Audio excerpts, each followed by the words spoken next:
La siguiente información nos llega desde el Alto Paraná, donde dos hermanas, una de 12 y otra de 16 años, estarían siendo obligadas por uno de los hermanos a prostituirse. Y una adolescente. Muy importante acotar que la importancia de la intervención de los docentes de una institución educativa, ya que se percataron de ciertas señales de alarma que motivó la activación del protocolo de actuaciones para casos de abuso sexual en niños. Esto fue lo que detonó a que se haya reportado ante el Ministerio Público este caso particular. Tenemos la sospecha que un miembro del entorno familiar muy cercano de esta niña, estamos hablando de una niña de 12 años, estaría siendo inducida por este familiar cercano a mantener relaciones sexuales con otros hombres, y a cambio supuestamente este familiar cercano estaría percibiendo beneficios, no digo económicos, pero sí estaría recibiendo objetos materiales y lastimosamente de poco valor a cambio que su hermana mantenga relaciones sexuales con estos hombres. Estamos primeramente concentrados en el abordaje integral de la niña. Ella ya fue inspeccionada por el médico forense, está siendo ahora mismo, se encuentra atendida por personal de asistencia a víctimas, entiéndase psicólogas. Estamos aguardando el resultado de esas inspecciones con estas profesionales para ya tomar una determinación respecto a al sospechoso en este caso, que al percatarse de señales de alarma de una posible víctima de abuso sexual, activaron el protocolo de actuaciones para estos casos e inmediatamente acompañaron a la niña hasta el Ministerio Público y se realizaron ya los abordajes correspondientes. Bueno, para entender mejor este caso y contextualizar, la denuncia fue formalizada por la directora de una escuela de Ciudad del Este. Omitimos las identidades de las víctimas de la escuela justamente por protección a estas menores de edad. Proxenetismo, abuso sexual en niños, coacción sexual y otros delitos son los denunciados, y ambas menores supuestamente eran obligadas a ir con personas mayores e incluso eran castigadas por el hermano en caso de negarse a someterse a la prostitución.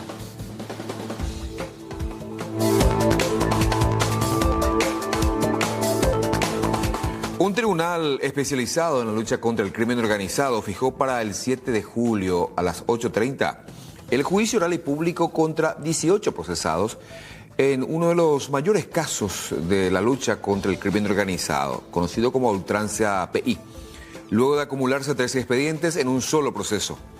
Entre los acusados figuran Miguel Ángel Tío Rico, Miguel Ángel Insfrán Galeano, alias Tío Rico, su hermano, el pastor José Alberto Insfrán, Juan Carlos Osorio, quien fuera diputado nacional, Alberto Couve, empresario.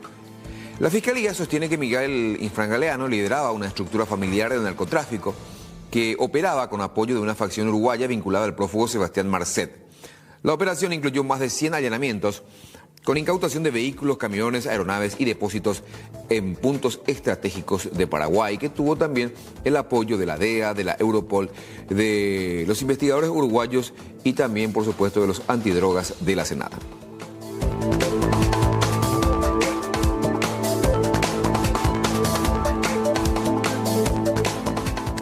La audiencia preliminar en el caso Pavo Real 1, que involucra a 3 acusados por presunto lavado de activos vinculado al narcotráfico, se retomará el 3 de julio a las 9, tras la confirmación en el caso del juez Osmar Legal. Los imputados son Daniel Montenegro Meneses, Ángela María Kunrat y César Fernández, quienes, según la Fiscalía, colaboraron en el ocultamiento de bienes a favor de la estructura del narcotraficante Jared Jiménez Pavão. La audiencia fue suspendida debido a una recusación presentada por la defensora pública María Fernanda Laíno, representante de Montenegro Meneses, quien es ex esposo de la fiscala Katia Uemura. La Fiscalía, a su vez, está representada por Ingrid Cubilla, Andrés Arriola y Elba Cáceres.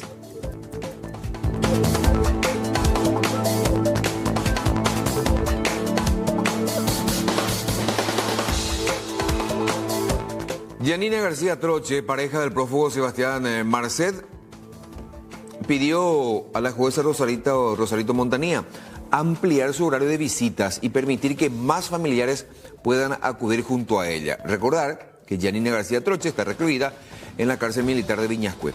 Su defensa alega que muchos parientes no están en el país, pero hay que decir que la jueza deberá decidir sobre esta solicitud, que incluye extender las visitas de sus hijos los sábados y permitir la entrada de 10 familiares adicionales, como por ejemplo su abuela y sobrinos, quienes no se encuentran en Paraguay.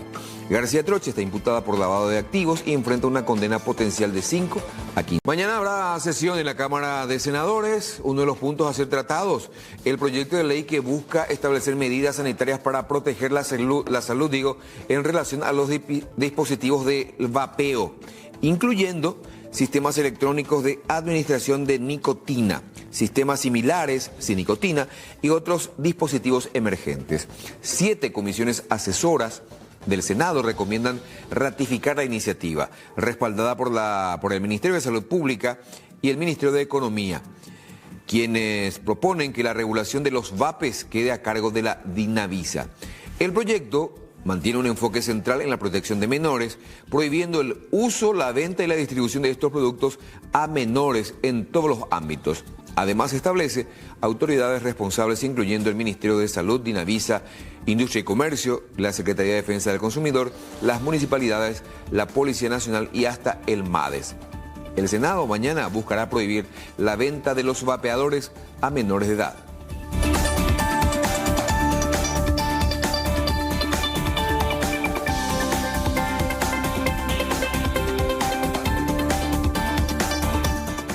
Hoy hubo sesión ordinaria en la Cámara de Diputados que precisamente aprobó una declaración de emergencia nacional en materia de ciberseguridad, debido a una ola de hackeos a sitios del gobierno e intentos de estafa a través de las redes sociales.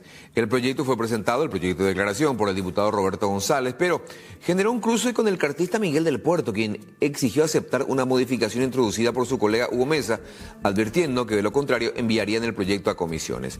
Ante esta situación, González respondió enfáticamente que no era un problema personal, sino un tema de gravedad nacional, y finalmente aceptó la propuesta modificada. La declaración insta al Ejecutivo a actuar ante los constantes ciberataques.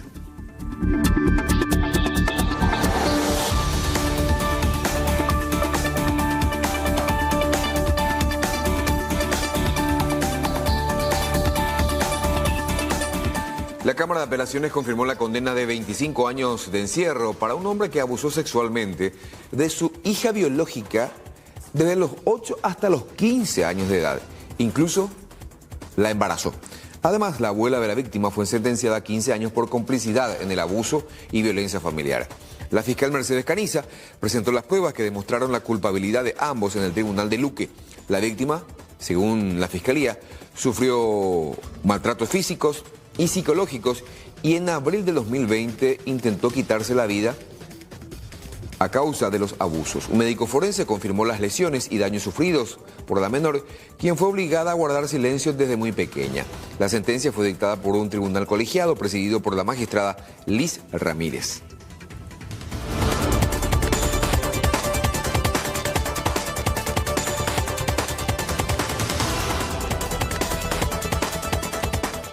Atención con esta información para los jubilados dependientes del IPS. El Instituto de Previsión Social, a través de la Gerencia de Prestaciones Económicas, informó que el plazo para realizar el trámite obligatorio de fe de vida o certificación de supervivencia vence el lunes 30 de junio. Con el objetivo de facilitar este procedimiento y evitar aglomeraciones, la previsional alienta a los beneficiarios a utilizar la aplicación móvil Mi IPS, una herramienta tecnológica que permite realizar la gestión de manera totalmente online desde la comodidad de la casa. El proceso para completar la fe de vida digital se habilita 15 días antes del vencimiento, por lo que se recomienda a los usuarios anticiparse y familiarizarse con la aplicación.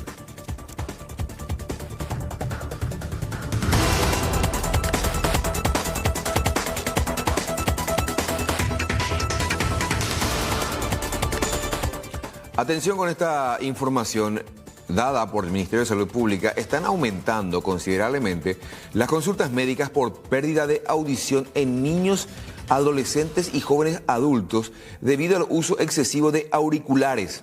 La Organización Mundial de la Salud estima que para el 2050 una de cada 4 personas podría sufrir problemas auditivos relacionados con esta práctica. Se menciona además un informe del Servicio de Salud británico que señala que los auriculares con cancelación de ruido, aunque populares, podrían afectar la capacidad natural del cerebro para filtrar sonidos y prestar atención.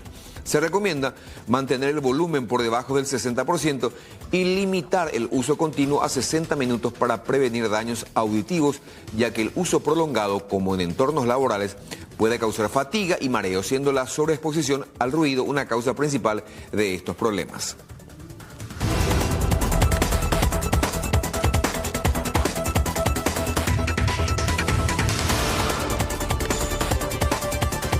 Y en el departamento de Canindeyú hubo cambio del jefe, del director de policía. Estamos hablando del comisario Rafael González, quien fue reemplazado por el comisario Leonor Barrios. Durante la gestión de González se lograron mejoras en infraestructura y equipamiento policial, pero no alcanzaron metas claves, como por ejemplo la captura de uno de los fugitivos más buscados de este país, Felipe Acosta Riveros, alias Macho. El nombramiento de Barrios genera preocupación, ya que en su anterior puesto enfrentó fuertes cuestionamientos. La ciudadanía espera que el nuevo jefe pueda reducir los crímenes fronterizos y frenar el tráfico de marihuana. Leonor Barrios es el sucesor, es el nuevo director de policía en el departamento de Canindeyú. Recordar que, por ejemplo, ayer el ministro de la Senat, Jalil Rachid, hablaba y decía que debía investigarse a las fuerzas públicas instaladas sobre la ruta que lleva hasta Salto del Guairá, porque el fin de semana lograron incautar 13.500 kilos de marihuana, o sea, más de 13 toneladas de marihuana que sin ningún problema circularon por la ruta sin ser molestados por los encargados de los controles.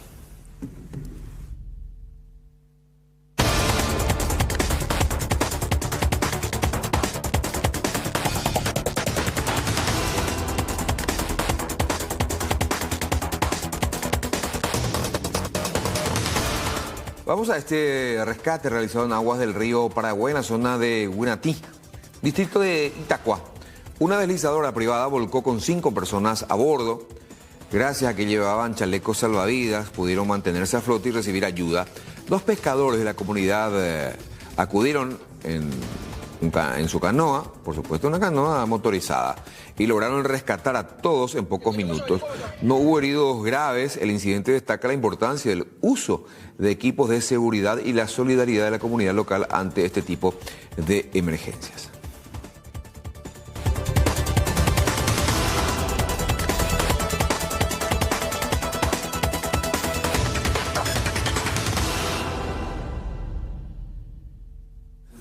Vamos hasta la zona norte del país, puntualmente hasta la localidad de Horqueta, donde pobladores de la comunidad Costa Romero reportaban una helada. En horas de la mañana de hoy se levantaron y encontraron el capó de su vehículo con mucho hielo encima. Y obviamente, según los pobladores, según los agricultores, todos sabemos que las heladas dañan considerablemente a varios cultivos. Impresionante eso. Hielo para nuestro tereré del día. Ahí tiene la helada de esta donde se acaba Costa Romero para güey. Hielo y casa, ay. Hielo. Copa ahorita ando. De esta donde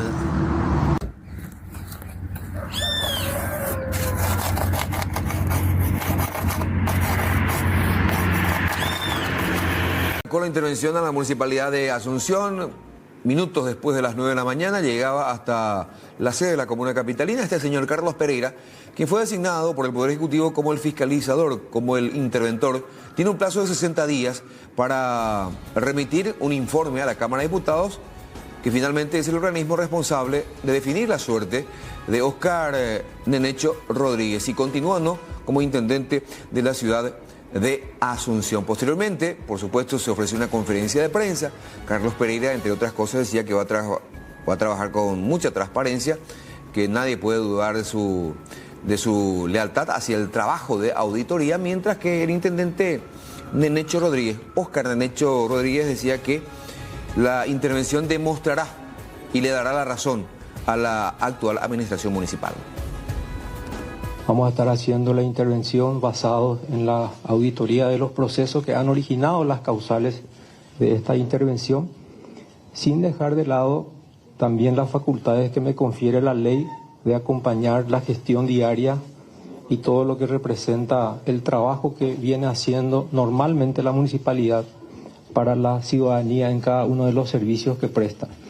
Vamos a estar trabajando muy de cerca con todas las direcciones involucradas, de manera de que no se resienta. El primer reto fundamental acá está en restaurar la confianza de la ciudadanía, como para que ningún servicio se resienta, para que todas las actividades que se realizan desde el municipio para prestar los servicios de recolección de basura, patentes municipales y todos los demás tributos que a diario se tramitan en la municipalidad, no tengan ningún tipo de contratiempo, ¿verdad? Así que vamos a hacer un trabajo de integración, vamos a hacer un trabajo escuchándole a los directores cuáles son los planes que tienen, cuáles son las medidas de contingencia ante las distintas de los distintos requerimientos que pueda provenir de la ciudadanía, y nosotros hacer nuestro trabajo en el tiempo y en el espacio que me toque estar en este lugar. En realidad que nosotros con muy buenos ojos lo tomamos de muy buena forma ya. De hecho que hemos conversado con todos los directores de las diferentes áreas, en donde hemos dado un claro mensaje de colaborar, de trabajar de cerca y por sobre todo de proporcionar absolutamente todas las documentaciones que son requeridas por el señor interventor y por todo su equipo. De hecho, creo que ya se hizo público esa reunión. Han comentado también el director de gabinete, el doctor Nelson Mora, así como también el director de asesoría jurídica ya ha manifestado. Bueno, de hecho que no hay nada nuevo, nosotros estamos a disposición. De hecho que preguntabas qué va a pasar con Óscar Rodríguez, pues se somete a lo decidido en Cámara de Diputados, lo decidido por el presidente de la República, y nosotros estamos más que con ganas ante esta situación, porque hay una realidad que desde que, o incluso antes de asumir, y estamos hablando de data de 4 años atrás, desde que pisamos por primera vez más o menos aquí, después de ser electo, no teníamos un día de descanso de parte de los amigos de la prensa. Entonces, para nosotros es una brillante oportunidad y lo vemos con muy buenos ojos el trabajo del señor interventor y de todo su equipo, y gustosos para que de una buena vez por todas se puedan verificar las documentaciones y puedan caer por tierra tantas mentiras, tantas intrigas, tantas informaciones malintencionadas y tergiversadas. Que se verifique que Óscar Nenecho Rodríguez no desvió un solo guaraní para provecho propio o personal. Al menos 18 personas van a estar trabajando con el interventor Carlos Pereira, algunos de su propia consultoría, sus propios auditores, y otros ya adelantaba precisamente aquí en el Noticiero Central que pediría el comisionamiento de algunos funcionarios públicos para acompañarlo en esta tarea de intervención. Igualmente, durante esta, toma de posesión del interventor, se escuchó a una funcionaria quejándose por la falta de transferencia de los aportes de los funcionarios municipales a la caja de jubilados municipales. Municipalidad de todo el país, más de 200 municipios estamos padeciendo esta problemática. Ya golpeamos muchas puertas, hicimos todas las cosas legales que hay que hacer para denunciar y demandarle a los responsables de este problema. Actualmente, hasta ahora no tuvimos ninguna respuesta de la Fiscalía, ya hay informes al respecto. Lo que ahora a nosotros nos urge principalmente es cobrar los 4 meses que nos están adeudando. ¿Se imaginan ustedes? Somos personas casi de la tercera edad, la mayoría. Ya ni siquiera hablamos de medicamentos ni de salud, estamos hablando de comida. Los compañeros ya no tienen que comer. Hoy me entero que muchos de ellos ya están yendo a los refugios. ¿Se imagina?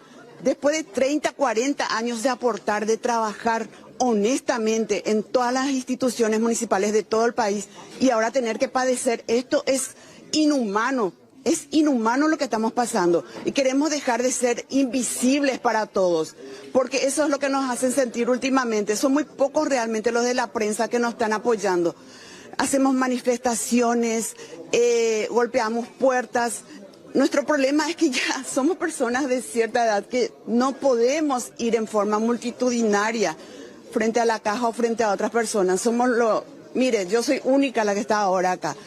Estamos luchando de todas las maneras posibles y necesitamos que se resuelva esto de una vez por todas. Más de 35 compañeros ya fallecieron en esta peripecia que estamos pasando.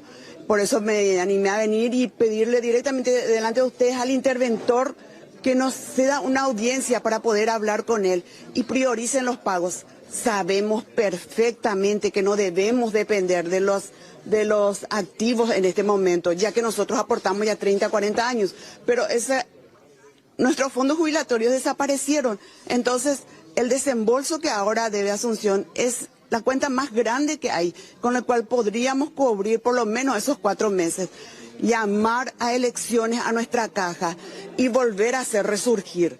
Es la única esperanza que tenemos en este mismo momento. Un camión transportador de encomiendas fue atacado por piratas del asfalto en la zona de Capitán Miranda. Al comisaría pues ya pues no hay inventario y no sabemos la cantidad ni el valor. Fueron 5 delincuentes fuertemente armados, quienes a punta de arma de fuego redujeron a los ocupantes de este camión transportador de encomiendas que se dirigía a Ciudad del Este. Secuestraron el camión, lo llevaron a una zona despoblada, lo abrieron y llevaron mercaderías de mucho valor económico. Siendo las 04 horas aproximadamente de la madrugada, se da un supuesto hecho de robo agravado ocurrido exactamente sobre la ruta Paraguay 06 en la entrada misma de la ciudad de Pirapó, consistente en 3 a 4 cajas aproximadamente que contenían aparatos celulares y electrodomésticos donde resultaron víctimas el señor Rubén Huter Martínez, de 48 años de edad, con domicilio en Obligado, como así también Alcides Ramón Sosa, mayor de edad, domiciliado en Camburetá, quienes se dirigían aparentemente hacia la ciudad de María Auxiliadora, por así decir. En un momento dado son interceptados por un vehículo de la marca Toyota, aparentemente modelo Premio o Allion. Las víctimas estaban a bordo de un camión de la marca Volkswagen modelo 9150 color blanco año 2014 de la empresa Multienvíos. Son interceptados por el vehículo que anteriormente mencioné. 5 personas a cara cubierta y con arma de fuego en mano descienden de ese automóvil, increpan a los ocupantes del camión, se apoderan del camión, lo dirigen hasta un camino vecinal que está a 100 metros aproximadamente de la capa asfáltica. Ya en ese lugar abren o hacen apertura del depósito del camión que tiene atrás, sacan las cajas, se apoderan de los mismos y posterior se dan a la fuga. Los piratas del asfalto aparentemente manejaban el recorrido y la información de lo que contenía este camión transportador. Los mismos se encuentran prófugos tras este ataque. Estamos de vuelta y ustedes saben que ya se está buscando y se detuvo al rey de los tortoleros de Central, al rey de los robacoches. Ahora hay un nuevo rey. En prosecución al hurto agravado que sufrió un diputado días pasados en el estacionamiento de un supermercado en Luque, policías del Departamento de Control de Automotores detuvieron a un hombre que fue plenamente identificado gracias a imágenes de circuito cerrado. Este joven, formaría parte de una importante banda de tortoleros y lo consideran como el nuevo rey de los tortoleros. Teniendo en cuenta que tuvimos acceso a los circuitos cerrados en apoyo a otros departamentos, se da con la identificación de los 2 involucrados, los cuales ya contaban con la orden de detención pertinente solicitada. Se da la detención de uno de ellos con la incautación de este vehículo de alta gama. Tenemos que tener en cuenta que este grupo estaba operando con equipos electrónicos, equipos inhibidores. Por ese motivo es que sus objetivos principales eran vehículos de alta gama, como estuve mencionando.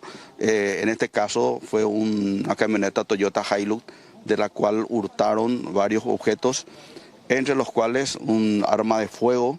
Eso está sujeto a investigación, sigue la búsqueda, también dinero en efectivo en esa oportunidad.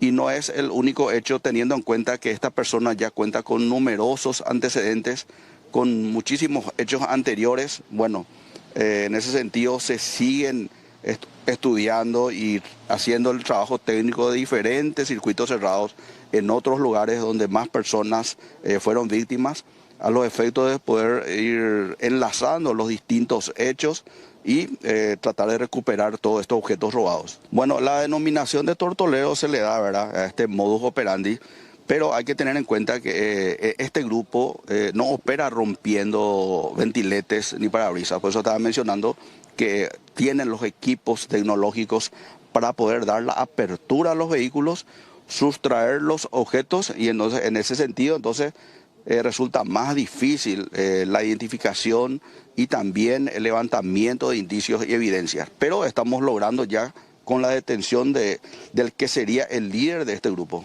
¿Podemos suponer que ellos manejaban algún tipo de información, comisario? Porque directamente fueron a quitar el arma de fuego, como así también el dinero, ni siquiera les llevó mucho tiempo. Bueno, decir que ya manejaban una información o no, eso está sujeto también a investigación, porque también actúan al azar, ven un vehículo de alta gama, presumen de que pueden tener cosas de valor en el interior y operan, ¿verdad? Eso es a determinar todavía. ¿El arma de fuego que fue robada? Aún no, eso sigue en búsqueda. Se están trabajando con distintos departamentos del área de investigación criminal precisamente, en conjunto ya para ver si podemos recuperar nuevamente el arma. Se movía en un auto bastante lujoso también, comisario. Sí, es un vehículo de alta gama también, un auto muy lujoso, como ustedes pueden apreciar. Bueno, ya queda incautado también a cargo del Ministerio Público. Ya les decíamos que la Cámara de Diputados aprobó hoy un proyecto de declaración que justamente insta al Poder Ejecutivo a declarar emergencia nacional debido a los constantes hackeos que están sufriendo las distintas instituciones dependientes del Estado paraguayo. Y en medio de la discusión sobre la necesidad de tener mayor seguridad en el mundo de la Internet, se produjo un nuevo altercado entre diputados. El legislador Raúl Benítez pidió llamar a los profesionales y expertos, compatriotas, para ayudar a prevenir más ataques. A esto, Yamil Esgavi respondió de la siguiente manera. Dijo que serán convocados estos expertos siempre y cuando sean colorados.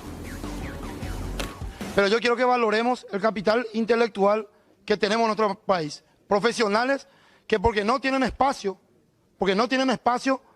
hoy están solamente dedicándose a opinar, pero que están esperando el llamado del gobierno nacional para hacer las propuestas de solución. Si puede pasar la lista y vamos a tener en cuenta a esa gente que usted está ofreciendo, y ojalá que sean colorados, ¿verdad? Pero si no son igual, vamos a tener en cuenta. Gracias. Acá está lo que importa. Ojalá esos profesionales estén afiliados al Partido Colorado, como mencionó el colega. Y por este tipo de declaraciones y posturas, es que tenemos a un inútil como representante en el MITIC. Es que tenemos a un conjunto de inútiles que conforman seguramente el primer anillo del ministro del MITIC. Porque lo único que le importa es si está afiliado o no está afiliado, en vez de ver su formación profesional. Un hombre de 27 años falleció luego de recibir una herida con arma blanca a la altura del cuello. Esto ocurrió en el barrio Portal de J. Augusto Saldívar. Según la policía, la autora del hecho de este mortal ataque sería una joven de 18 años. La víctima fatal fue identificada como Felipe Eulogio Gómez, con antecedentes policiales, y la supuesta responsable se llama Montserrat Arce Caballero. Él asaltaba. No, Yo no sé, eso yo no te puedo decir porque yo nunca lo he visto. Lo que él suele hacer, seguramente entran en la chacra y eso es lo que hacía. Según tengo entendido, pero yo no sé, no te puedo decir porque él ni moto tiene. ¿En qué va a saltar? Él juntaba latitas. Él, si vos le ves, estaba sucio. Yo siempre le decía, ¿qué hace mi hijo? Voy a juntar latitas. Deja eso, ven y trabaja otra vez en la chacra. Le decía. Y me decía, nadie me quiere dar trabajo, mamá. Y yo le dije, y eso es tu culpa, le dije. Por eso la gente te mira y no te tiene confianza, le dije. Siempre le decía. Y siempre se peleaba conmigo. Pero se iba y venía otra vez junto a mí. Porque en casa yo le tengo a su hijo de 9 años. Doña Ángela, yo sé que es muy duro. Él entró ya a la penitenciaría. Sí. ¿Cómo salió él después? Él salió con su libertad, pero no se le hizo su finiquito, no sé qué. Y después se le agarró otra vez con unos amigos ahí en el portal, luego era.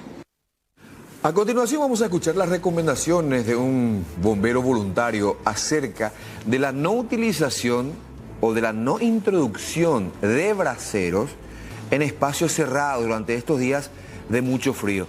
Como así también los cuidados que hay que tener a la hora de utilizar las estufas.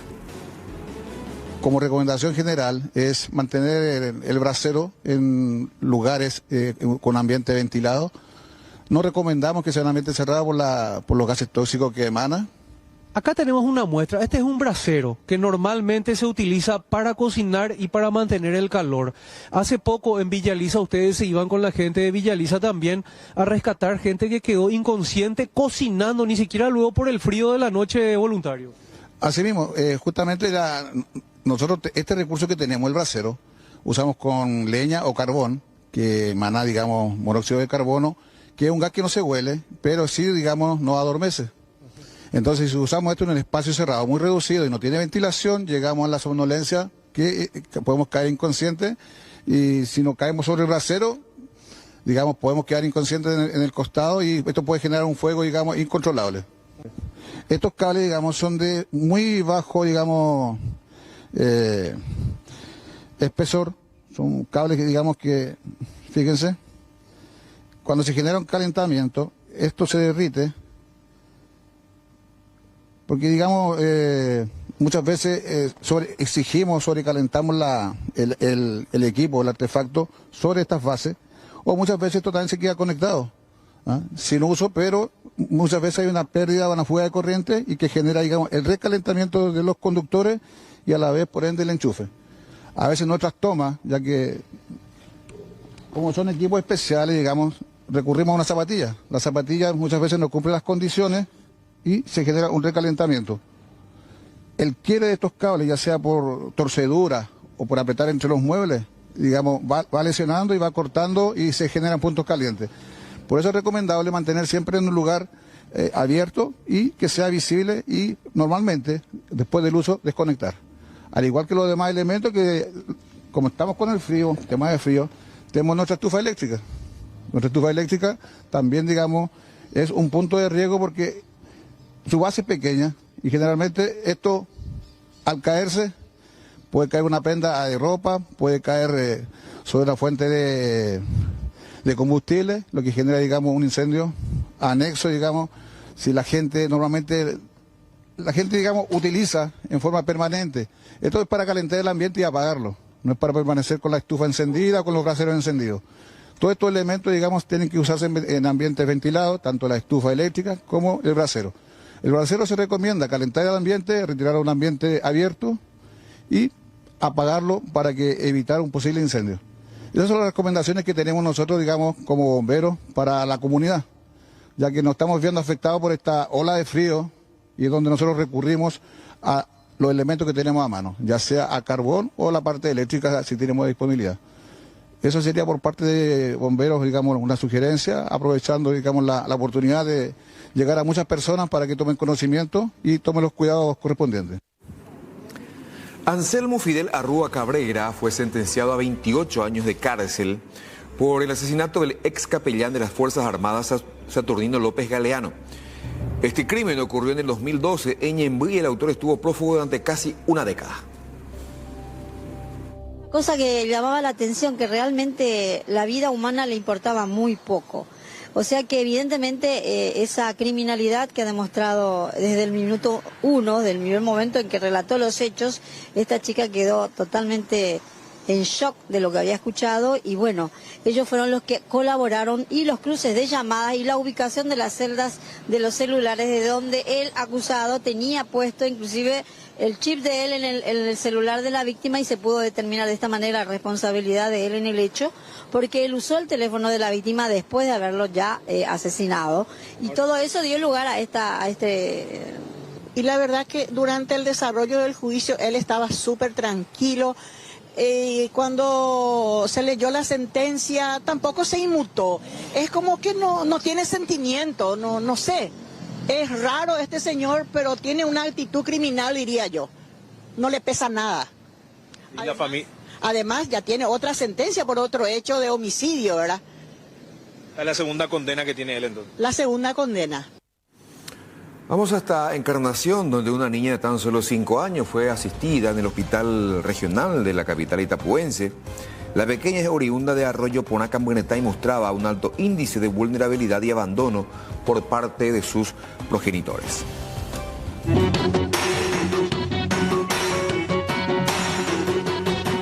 Anoche me llamó la encargada de la CODENI de Cambuenetá. Me dijo que se fue a la casa, que en la casa viven varias familias, que es una familia de alto riesgo, y me contó que había otro niño. Bueno, yo ya verifiqué, ese niño sí tiene todas las vacunas, no en este caso esta criatura. Aparte tenía un simple, llamado así a nivel pueblo, SUSUA en la pierna, forúnculo, un alto grado de infección durante un mes. ¿Y qué le ponía? Le ponían jugo de cangorosa. Le ponían remedio yuyo. No podemos en siglo XXI seguir usando ese tipo de... Y le dan ibuprofeno.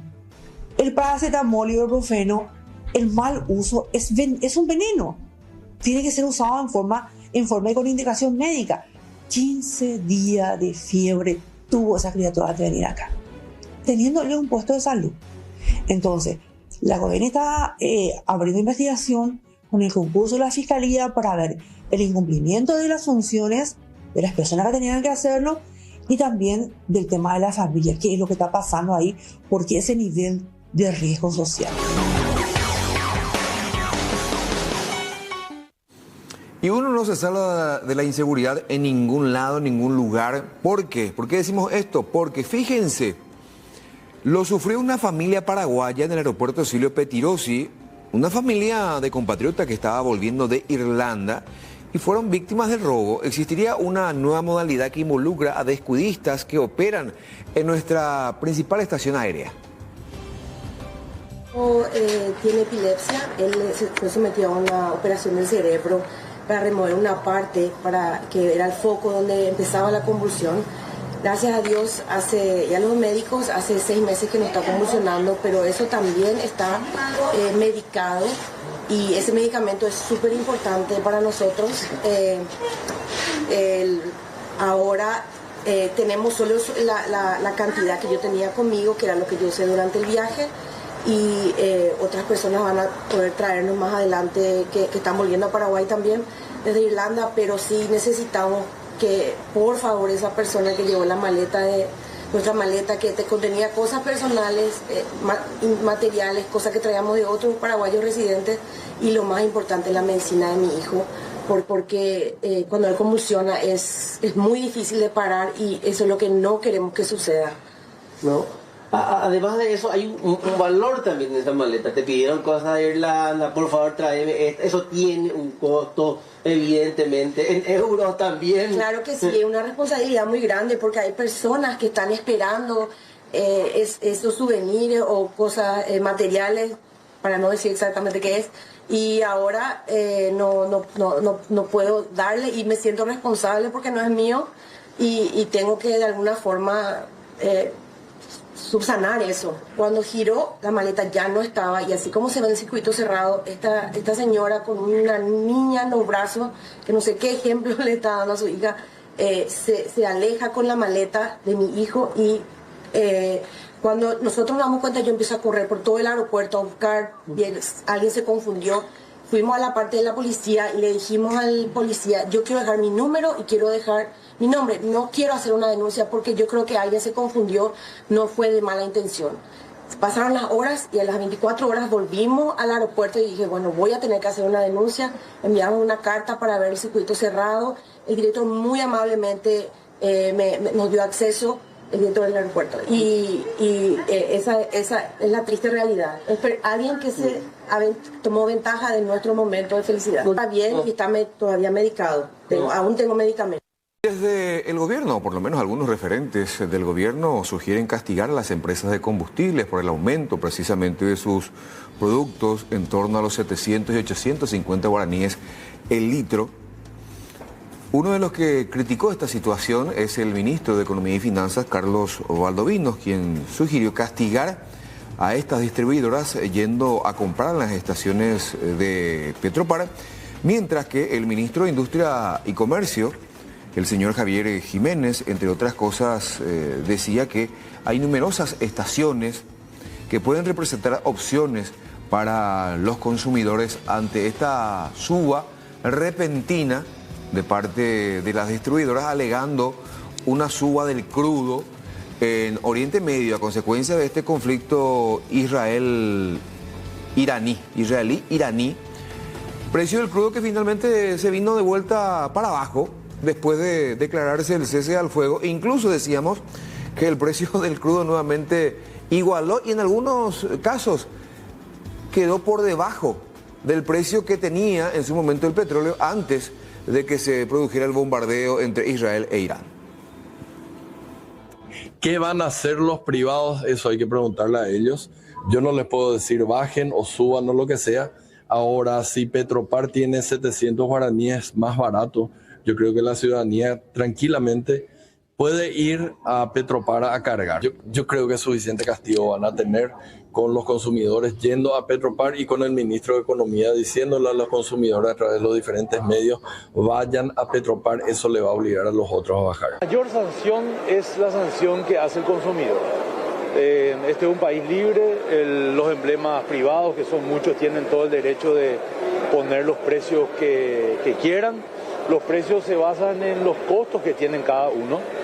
Y el consumidor es el que determina. Cada 2 cuadras hay una estación de servicio, la gente elige precio, elige también calidad, la gente elige dónde se come mejor empanada, en qué tienda de conveniencia, el mercado es libre. Hay más de 20 emblemas que importan y comercializan el combustible y al final del día va a ser el consumidor el que va a decidir.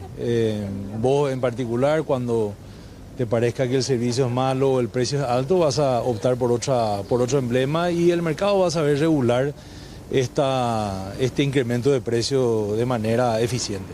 Y por supuesto, también en la Cámara de Diputados hubo reacciones con relación a este aumento del precio de los combustibles. Creemos nosotros de que hubo un desplome en el precio del crudo a nivel internacional, eso debería bajar el precio del combustible para que todo paraguayo pague menos también, ¿verdad? Que se pague lo que el mercado establece. Si el precio sube a nivel internacional, por supuesto debe subir a nivel local. Ahora, si el precio baja a nivel internacional, no es admisible y no vamos a permitir nosotros de acá, vamos a hablar con todos los colegas también a ver qué decisión tomamos, debería bajar también. Francamente, una situación donde existe incertidumbre en la zona, en el territorio de mayor, me refiero al Medio Oriente, de mayor producción de petróleo del mundo. Esa situación se complica aún más ante la posibilidad de cierre del estrecho Hormuz, un estrecho de poco más de 30 kilómetros por donde pasa más del 20% del crudo del mundo. Entonces es natural que existan especulaciones con respecto a las posibles variaciones del crudo, pero el presidente, esto hay que decirlo, el presidente Santiago Peña expresó su voluntad de sostener el precio tanto como le sea posible. En Hernandarias, un hombre intentó matar a 3 personas frente a una bodega, luego de una discusión porque estas personas le hicieron una broma que no le gustó. El supuesto autor, tras herir a estas personas, fue a dormir. ¿Y quién lo entregó a la policía? Su propio hermano. Vía pública sobre la avenida El Mensú entre calle 40 también hubo un intercambio entre Marcelo, el supuesto autor Marcelo Edgar Troche. Le hirió a 3 sujetos, ¿verdad?, que estaban en la vía pública. Se trata de Ramón González Ojeda, Luis Fernando Cardoso Talavera y Matías Ramírez, ¿verdad? A partir de este momento se pudo ya reorganizar la búsqueda de este supuesto autor y en la misma fecha, siendo las 19:30 horas, se produjo la detención del mismo. Estas 3 personas tuvo heridas con arma blanca, uno en la parte del abdomen, otro en la parte de la altura del brazo y otro en la altura del pecho, ¿verdad? ¿Cuál sería el motivo? ¿Por qué él atacó de esta manera a esta persona? ¿Hubo una diferencia ya anterior? Bueno, se trata de horarios de la madrugada, ¿verdad? Este sujeto estaba recorriendo por la vía pública, estaba con una de sus parejas también, y estas víctimas tal vez le siguió para mencionarle algo que estaba llevando. Ahí comenzó todo, ¿verdad? Este sujeto tiene varios antecedentes. Él mismo cuenta con 5 antecedentes, todos por hurto, resistencia, robo agravados y este último hurto agravado, año 2024, con resultados resultados de resistencia año 2024. La amenaza hecha por los empresarios del transporte de intensificar las reguladas, que nunca terminaron por supuesto, se llevó a cabo una reunión entre empresarios de este sector y el viceministerio del transporte para evitar precisamente medidas que perjudiquen a la gente. El viceministro Emiliano Fernández anunció que esta semana se pagarán 3.8 millones de dólares correspondientes al mes de abril y que los pagos de mayo están en proceso. Fernández explicó que el sistema de pagos es por mes vencido, por lo que los desembolsos de mayo pueden concretarse durante este mes de junio, que termina el lunes. Por su parte, Cetrapan y Ucetrama expresaron su preocupación por la situación financiera del transporte público y reclamaron la actualización de los coeficientes que determinan la tarifa técnica. Incluso amenazan con dejar de lado el subsidio. Un sistema que ha sido obsoleto y, como siempre recuerdo, no solamente está en cambiar las unidades, los micros propiamente tal, ¿verdad?, sino que también es una profunda reforma del sistema de contratación de estos servicios, ¿verdad? Nosotros queremos romper este monopolio que hay, por llamarlo de alguna manera, donde el transportista es el dueño el bus y se enoja y quiere retirar. No. Entonces, por un lado va a estar el proveedor de la flota y por otro lado el operador, y eso es un bien que está afecto al Estado y con la plena disponibilidad del Estado paraguayo para la circulación de esto. Nosotros hemos pagado, el subsidio de abril es el que vamos a pagar ahora. Así mismo. ¿El de mayo, ministra? Y el de mayo queremos, deberíamos pagar también en junio. Estamos pidiendo los fondos al Ministerio de Economía para que podamos ponernos al día. Cuento que ayer nos juntamos con el viceministro de Transporte y nos contó historias y nos dijo que se va a pagar esta semana abril. Y nosotros le dijimos que hable con la ministra, que hable con el señor presidente de la República y que le diga que nosotros hasta acá llegamos, que nosotros queremos salir del sistema, queremos irnos, no podemos seguir con esta gente del viceministerio. Muy por el contrario de lo que dan a entender, ¿verdad? Ahí se dio el compromiso de pagar mes de abril, pero nadie mencionó al mes de mayo, que está vencido, y junio está por vencer. Entonces vamos a entrar en una bicicleteada muy peligrosa. Se mantiene invariable con un solo agregado, que le pedimos por favor al viceministro que le informe correctamente a la señora ministra y al señor presidente de la República nuestra intención de salir del sistema. Queremos retirar. Bueno, a continuación vamos a hablar vía telefónica con Jazmín Burgos, quien es familiar de una mujer, de una compatriota, Lourdes Núñez Burgos, quien murió en los Estados Unidos, y el principal sospechoso es su marido, su pareja, un hombre de ciudadanía norteamericana, Stephen Kate Gant. Hola Jazmín, buenas tardes. Buenas tardes. Bueno, sí. ¿Qué más podés contarnos acerca de la muerte de tu prima, que tenemos entendido aconteció el pasado 12 de junio? Sí, ella mantenía una relación a distancia con Stephen desde el 2024. En octubre del 2024 él vino acá, se conocieron en persona, le conoció a la familia. Luego ellos viajaron a Estados Unidos, se casaron y aparentemente estaban bien y eran felices. Pero desde el 12 de junio ella se dejó de comunicar con nosotros y pensamos que fue por causa de las redadas policiales que estaban aconteciendo en Estados Unidos. Ah, claro, contra los migrantes, ¿verdad? Inmigrantes, claro. ¿Y cómo? Sí, sin embargo, al hablar con amigos de allá, nos comentaron que una persona no podría estar incomunicada tanto tiempo, por lo que nos comenzamos a preocupar e investigamos las noticias de Arkansas y encontramos la noticia de que su marido estaba detenido por asesinato. Ajá. En ese momento fuimos a la dirección de atención. ¿Sí? Sí, te escucho, Jazmín, te escucho. En ese momento fuimos a la dirección de atención a comunidades paraguayas en el extranjero y ahí nos comunicaron sobre su fallecimiento. ¿Se sabe las circunstancias? Nos dieron el dato. ¿Sí? ¿Se conocen las circunstancias? Sí. Le disparó. Ah, de un disparo. Sí, de un disparo. Él fue detenido porque estaba causando disturbios en el vecindario, estaba disparando y ahí llamaron a la policía y le detuvieron. A ver, y él está preso ahora por esos disturbios y también está sospechado de haberle dado muerte a tu prima, a Lourdes. Sí, está preso en este momento,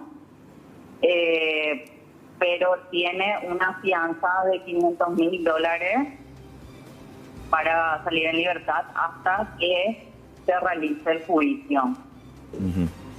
Ahora, una precisión. Nuestro miedo es justamente que salga en libertad.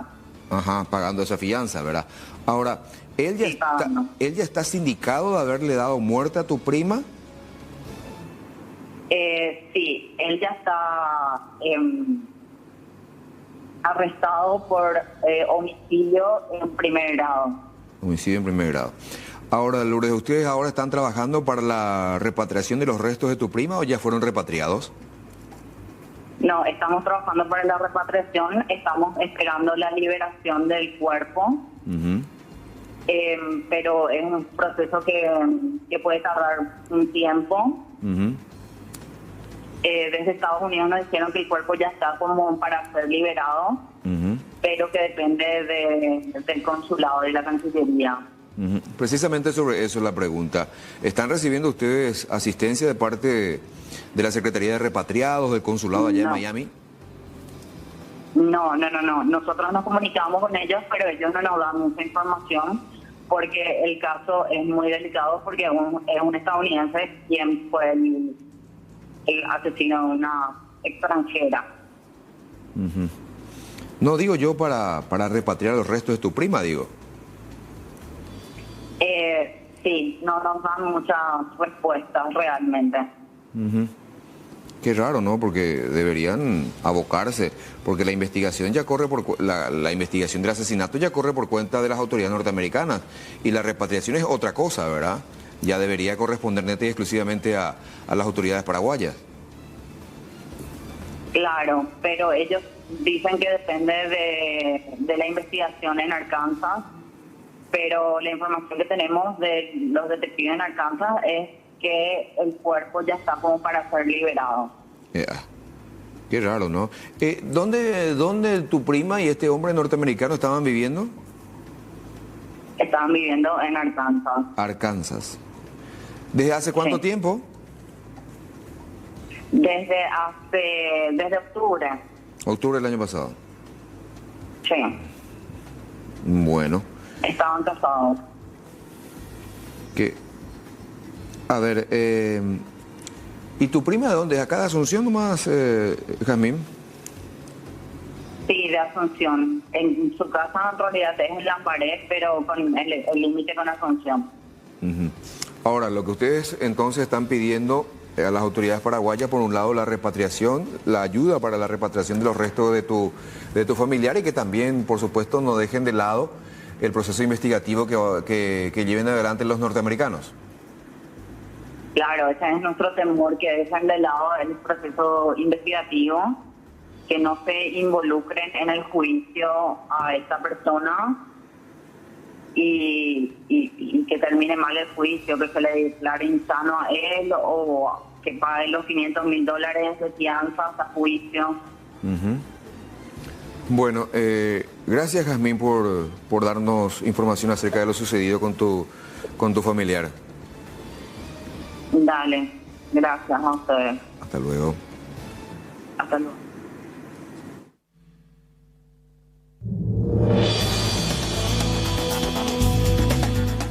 Y el departamento de Itapúa fue una de las zonas más afectadas por este intenso frío que se registró el día de hoy.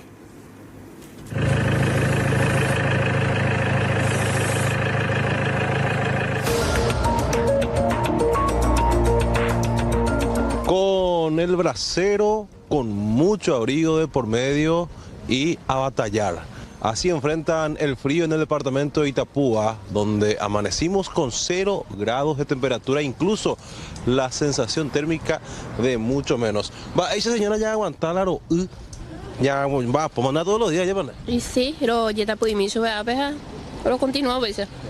Deja tú donde trabajo y tú, no que poco mandi ahora. Sí, ahora no me aguanta, sube y está y ahora aguanta mantener, no va a poder mantener.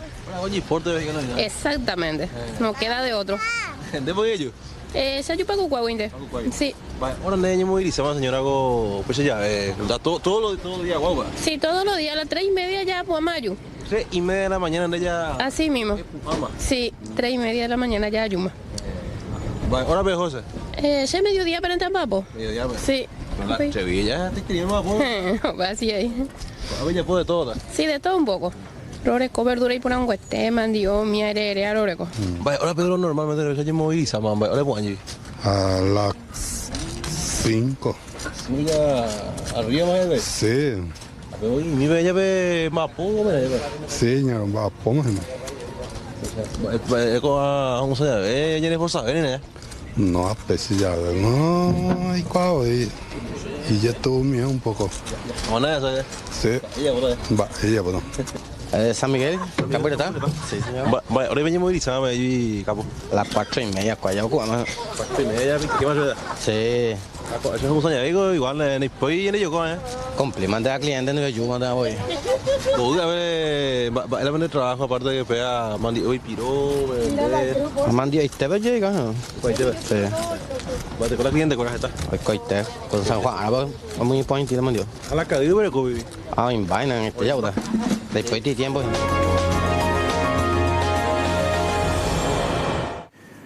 Y vamos a hablar del caso de este niño de 11 años que falleció en estado de abandono en Anagua, Guillermito. Ya todos saben que el pequeño tiene 2 hermanas, chiquitas todavía, y que necesitan de la ayuda porque estas hermanas fueron a vivir también con unos tíos, con familiares que se encuentran en situación de vulnerabilidad y por supuesto están requiriendo de la ayuda de gente solidaria, alimentos no perecederos, ropa, abrigo en estos días tan fríos por supuesto y el apoyo económico.